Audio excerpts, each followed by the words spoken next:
భూమి లేని నిరుపేదలకు, సో భూమి లేని నిరుపేదలకు వాళ్ళకి భూమి లేదు అంటే వాళ్ళు ఎవరో ఒక వ్యవసాయం కూలి ఏదో పని చేసుకుంటూ బతుకుతూ ఉంటారు.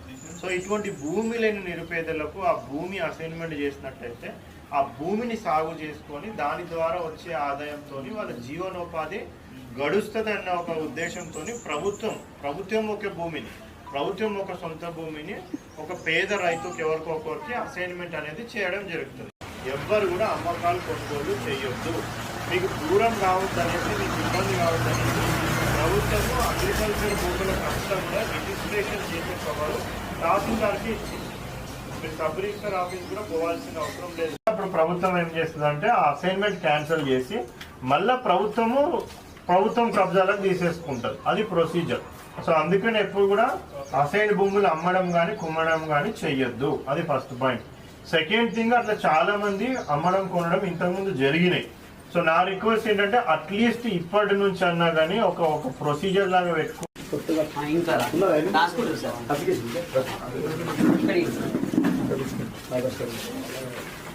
టోకెన్ నెంబర్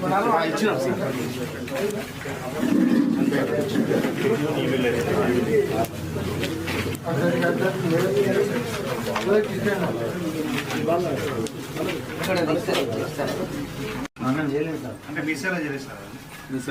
కొత్త అప్లికెంట్ ఎవరు ఉన్నారా?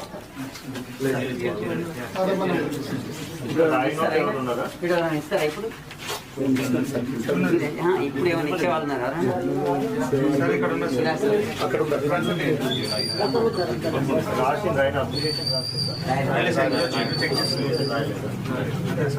ఎవరైనా ఏం పేరు మీది? లక్ష్మణ్ సార్. లక్ష్మణ 2013లో ఉన్నారు, ఇదేమో 14లో ఉన్నారు.